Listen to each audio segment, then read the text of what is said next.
and I have scored 99.94 percentile in January first attempt in JEE Mains. जब जैसे JEE के result आते थे तो तब जैसे न्यूज़पेपर्स में टॉपर्स की फोटोज आती थी तो इंस्पायर होता था कि मेरा भी कभी छपेगा ऐसे।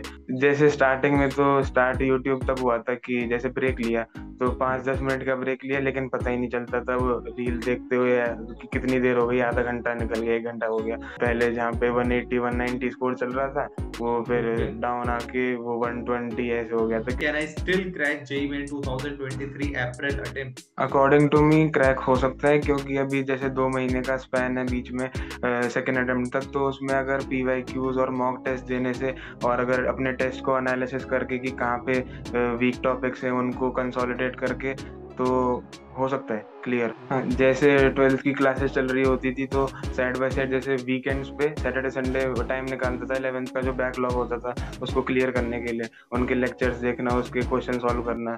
सो hey everyone, this is Rohit Nagar और आज हमारे साथ हैं यार हर्ष तलान, जिसकी यार जेई मेंस फर्स्ट अटेम्प्ट के अंदर 2023 जो अभी हाल ही में एग्जाम हुआ था उसका रिजल्ट आ चुका है। और हर्ष की परसेंटाइल बताएं तो यार 99.94 परसेंटाइल है। और यार हर्ष अपना इंट्रोडक्शन दे दो। Hello everyone, my name is Harsh Talan and I am currently in grade 12 studying in DAV Public School, Sreshta Vihar, and I have scored 99.94 percentile in January first attempt in JEE Mains। और थोड़ा सा यार अपने बारे में बताऊं, like तुम्हारे class 11 12th में तुम स्कूल में स्कूलिंग कर रहे थे, साथ में कोई किसी कोचिंग से पढ़ रहे थे या सेल्फ स्टडी कर रहे थे या ऑनलाइन था या ऑफलाइन था? थोड़े अपने बारे में बताओ, जर्नी कैसी रही तुम्हारी, ये बताओ। तो भैया जैसे मेरा जो मेन मोटिव था कि मैं आईआईटी जेई क्यों करूंगा वो क्लास 8 से शुरू हुआ था, क्योंकि जब जैसे जेई के रिजल्ट आते थे तो तब जैसे न्यूज़पेपर्स में टॉपर्स की फोटोज आती थी तो इंस्पायर होता था कि मेरा भी कभी छपेगा ऐसे। और पेरेंट्स की भी एक्सपेक्टेशंस थी कि आईआईटी जेई करे, और साइंस में पहले से ही इंटरेस्ट था तो इसीलिए 11th में आके नॉन मेडिकल स्ट्रीम ली थी। तो फिर 9-10 तो मैंने सेल्फ स्टडी से पास किया था। फिर ओके। 10th में मेरी 97% थी। उसके बाद फिर मैंने 11th में वीएमसी ज्वाइन की थी यहाँ पे पड़पड़गंज में। तो वहाँ से मेरी जर्नी एक्चुअल स्टार्ट होती। तो वैसे तो सब कुछ सही चल रहा था स्टार्टिंग में, क्योंकि इजी चैप्टर्स होते हैं, वेक्टर्स काइनेमेटिक्स वही सब। तो हम्म। ज़्यादा कोई प्रॉब्लम नहीं आ रही थी, लेक्चर्स अटेंड कर रहा था, नोट्स प्रिपेयर कर रहा था, प्रॉब्लम सॉल्विंग सही चल रही थी, मॉक टेस्ट में भी अच्छा स्कोर कर रहा था। लेकिन जैसे जैसे 11th पास ऑन होती गई, मिड 11th में आ गया था तो वहाँ पे थोड़े से जैसे टफ चैप्टर स्टार्ट हुए थे, जैसे रोटेशनल मोशन और ये सब, वर्क पावर एनर्जी। तो यहाँ पे आके थोड़ी सी दिक्कत होने लगी। और अच्छा। थोड़ा सा क्योंकि मेरा 11th का पार्ट ऑनलाइन भी था, क्योंकि 2021 में वो था, कोविड था, तो हम्म। उसमें डिस्ट्रैक्शंस भी काफी थी। तो जैसे अगर मैं पढ़ रहा हूँ तो बीच में ब्रेक ले लिया तो यूट्यूब पे फिर गया रैंडम स्क्रॉलिंग करने के लिए। अब हाँ, 5 या 10 मिनट का तो यार हर्ष की जर्नी बहुत ज्यादा मोटिवेशनल इंस्पिरेशन है आप सभी लोगों के लिए। और आगे मैंने और भी बहुत सारे क्वेश्चन से डिस्कस किए हुए हैं आप सभी लोगों के लिए। एंड आप उसे कंटिन्यू वॉच करते रहो। और एक चीज आपकी क्लियर करना चाहता हूं, बहुत सारे बच्चे पूछते हैं कि भैया इस टाइम पे मॉक टेस्ट देने हैं बट उसके लिए कोई बेस्ट बुक सजेस्ट कर दो। तो यार मेरे पास है ओसवाल बुक्स की तरफ से जेई मेन मॉक टेस्ट। इसमें आपको 15 सैंपल पेपर्स मिल जाएंगे और ये आपके लिए सेकंड अटेम्प्ट के लिए मतलब अप्रैल अटेम्प्ट के लिए बहुत ज्यादा हेल्पफुल होने वाली है। So guys this is the book जिसके अंदर सबसे पहले हमको मिल जाते हैं यार इसके प्रीवियस ईयर पेपर एनालिसिस, जितने भी लाइक फिजिक्स के लिए केमिस्ट्री के लिए आपको चैप्टर वाइज एनालिसिस मिल जाता है कि कितने नंबर ऑफ क्वेश्चंस पूछे गए हैं। सेकंड थिंग, आपको इसमें 15 सैंपल पेपर्स के साथ साथ आपको प्रीवियस ईयर सॉल्व्ड पेपर्स भी मिल जाते हैं, फिजिक्स केमिस्ट्री मैथ्स तीनों सब्जेक्ट्स के लिए। नेक्स्ट इंपॉर्टेंट थिंग इज इसके अंदर आपको माइंड मैपिंग मिल जाती है, लाइक शॉर्ट नोट्स टाइप मिल जाते हैं जिन्हें आप हर चैप्टर का रिवीजन आप फटाफट कर सकते हो। उसी के साथ इसमें निमोनिक्स मिल जाते हैं specially for physics and chemistry, जहाँ पे हमें चीजें बहुत सारी याद रखनी पड़ती है, तो निमोनिक्स की हेल्प से आप चीजें याद रख सकते हो। Last and most important thing is कि इसके अंदर आपको 15 सैंपल पेपर्स मिल जाते हैं with detailed solutions. So guys ये बुक अप्रैल अटेम्प्ट के लिए बहुत ज्यादा हेल्पफुल होने वाली है, तो link is in the description, please check it out. एक क्वेश्चन है हाँ। मेरे यहाँ पे। लाइक तुम जैसे बोल रहे हो ना, डिस्ट्रैक्शन वगैरह होते रहते हैं, लाइक यूट्यूब ही मेजर डिस्ट्रैक्शन होता है स्टूडेंट्स के लिए, राइट? तो उस पे हम्म। पर डे कितना टाइम दे देते थे तुम? जैसे स्टार्टिंग में तो स्टार्ट यूट्यूब तब हुआ था कि जैसे ब्रेक लिया तो पाँच हम्म। दस मिनट का ब्रेक लिया, लेकिन पता ही नहीं चलता था वो रील देखते हुए कि कितनी देर हो गई, आधा घंटा निकल गया, 1 घंटा हो गया। तो अच्छा। फिर वैसे अगर जब डिस्ट्रैक्शन वाला जो फेज था, जब पता चला था कि अब मैं ज्यादा ही एडिक्टेड हो गया हूँ इनसे, तो लगभग 2 घंटा दिन का चले जाता था उन सब में। लेकिन फिर मैंने 1 या 2 हफ्ते में अपने आप को रिवाइव कर लिया था कि हाँ, ये सब इनको साइड रखो और जेई पे अल्टीमेट फोकस रखना अपना। तो फिर उसके बाद, और क्योंकि बीच में वो डिप भी आ गया था मॉक टेस्ट के रिजल्ट्स में, क्योंकि हम्म। पहले जहाँ पे 180 190 स्कोर चल रहा था, वो फिर ओके। डाउन आके वो 120 ऐसे हो गया था, क्योंकि जो ग्रिप थी टॉपिक्स के ऊपर, वो ढीली होती जा रही थी, मतलब कि वीक होते जाते थे ये जो तुम्हारे कॉन्सेप्ट। मॉक टेस्ट के मार्क्स बता रहे हो, ये कौन से क्लास के थे? क्लास 11th के या आपका 12th भी कंप्लीट हो गया था? क्लास 11th में। तो मेरा एक यही क्वेश्चन किया था। आता है यहाँ पे। हम्म। लाइक कई बच्चों का ना क्वेश्चन होता है, मैंने एक कम्युनिटी पोस्ट डाला था अभी 1-2 घंटे पहले कि लाइक मैं एक पॉडकास्ट करने वाला हूँ, तो आपके क्या क्या क्वेश्चंस हैं। तो एक क्वेश्चन उसमें बहुत ज्यादा कॉमन था कि भैया एक चैप्टर को कंप्लीट कैसे करें, लाइक स्टार्टिंग से लेके एंडिंग तक क्या प्रोसेस रहता है, क्या फ्लो रहता है, कि हम एंड में कैसे माने कि वो चैप्टर मेरा कंप्लीट हो गया, जेई मेंस लेवल या जेई एडवांस लेवल तक। अभी मेंस की बात करेंगे, जेई मेंस लेवल तक वो कंप्लीट हो जाए, तो तुम्हारा क्या फ्लो रहता था पूरे चैप्टर को कंप्लीट करने का? मतलब जैसे अगर चैप्टर स्टार्ट हुआ तो लेक्चर अटेंड किए पहले तो, फिर जो बेसिक से स्टार्ट करते हुए, जैसे कंसोलिडेट करते हुए से अपने कॉन्सेप्ट्स को, तो पहले पढ़ते रहो, फिर उसके बाद नोट्स प्रिपेयर करना, नोट्स को रिवाइज करना, फिर ओके। बेसिक क्वेश्चंस पहले करना, फिर बेसिक जैसे क्लियर होते जाते हैं तो फिर आगे टॉपिक्स पे मूव ऑन करना उस चैप्टर के। फिर उसके बाद थोड़े से बेसिक से थोड़े ऊपर के, जैसे इलस्ट्रेशन सॉल्व करना, जो भी आपको हम्म। कोचिंग में जो भी ज्वाइन कर रखी है, तो वहाँ पे शीट्स मिलती हैं, डीपीपीस जो करनी होती हैं, उनको करो। फिर उसके बाद जब वहाँ पे क्लियर होने लगे तो उसके बाद कुछ प्रॉब्लम सॉल्विंग सेशंस अटेंड कर सकते हो जैसे। और वो जो रेफरेंसेस बुक्स होती हैं, उनमें कुछ क्वेश्चन करो और पीवाई क्यू सॉल्व करके देखो। जो जैसे जो जिस ईयर में उस चैप्टर से या उस टॉपिक से जो भी क्वेश्चन आए हैं, पीवाई क्यू क्वेश्चन बैंक ले सकते हैं। तो अगर आप पीवाई क्यू सॉल्व कर पा रहे हो तो मेरे अकॉर्डिंग वहाँ पे जाके वो क्वेश्चन, मतलब यानी कि आपका चैप्टर रेडी हो गया, अगर पीवाई क्यूज ओके। हो पा रहे हैं तो। ओके।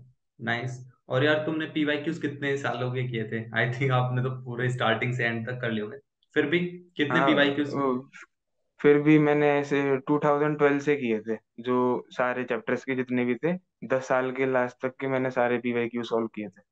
कितनी बार, एक बार या कई बार, मल्टीपल टाइम्स किया हुआ है?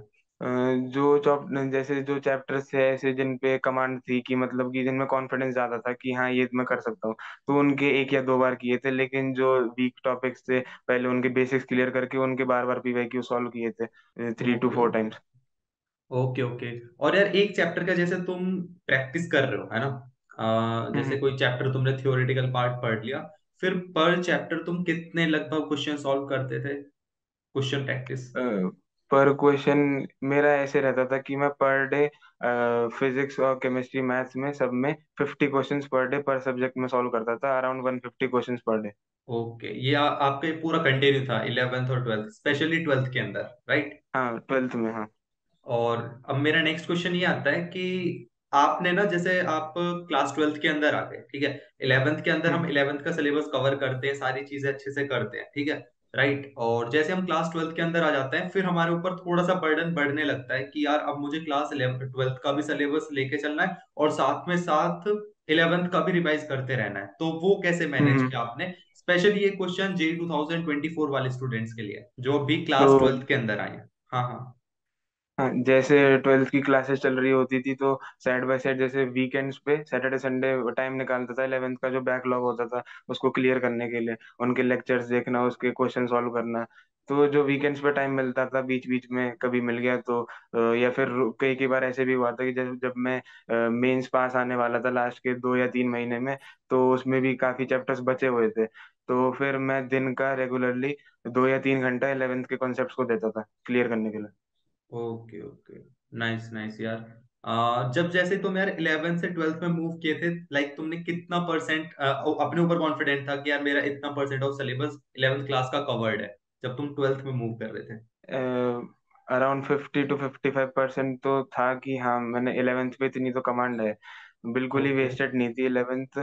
लेकिन हाँ, अगर जैसे बच्चों की, जैसे काफी मेरे जो दोस्त थे जैसे जिनकी बिल्कुल बर्बाद स्टेट में होती है, मतलब तो डिमोटिवेट होने की जरूरत नहीं है, वो कवर अप हो जाता है आगे जाके ग्रेजुअली स्लोली।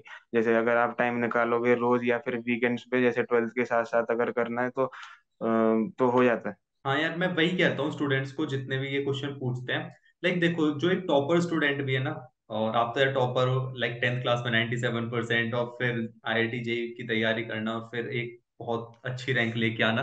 लाइक अगर रैंक की बात करें तो 500 टू 600 तक आपका रैंक बन जाएगा 99.94% तक। तो यार मैं वही बोल रहा था, जैसे बच्चे आते हैं ना क्लास 12th के अंदर, तो ये सोचते हैं मेरी 11th पूरी वेस्ट हो गई। एक टॉपर स्टूडेंट की भी यार उसने कितना ही कवर कर लिया हो, अल्टीमेटली उसे क्लास 12th के अंदर वो सारे टॉपिक्स फिर से रिवाइज करने होते हैं और फिर से टाइम देना होता है। तो आपकी अगर इवन 11th भी वेस्ट हो गया तब भी यार आपके पास इनफ टाइम है, मोर देन इनफ टाइम है कि आप 2024 जेई के अंदर काफी अच्छा कर लो, है ना। और हमारा इस टाइम पे अल्टीमेट टारगेट आईआईटी जाना ही होना चाहिए। काफी सारे बच्चे होते हैं ना 12th के हम्म अंदर आके ये सोचते हैं यार बस मेंस क्लियर हो जाए और उसके थ्रू मुझे कोई एक अच्छी खासी एनआईटी मिल जाए डिसेंट हम्म। ब्रांच के साथ, है ना। तो हमारा अल्टीमेट गोल यार आईआईटी ही होना चाहिए। एक साल का टाइम यार बहुत ज्यादा होता है प्रिपरेशन अगर आप करना चाहते हो ढंग से, ठीक है। और नेक्स्ट क्वेश्चन यार मेरा आता है कि बहुत सारे बच्चे अभी फर्स्ट अटेम्प्ट ऑलरेडी हो चुका है, अब टू 2023 वाले स्टूडेंट्स पे आते हैं।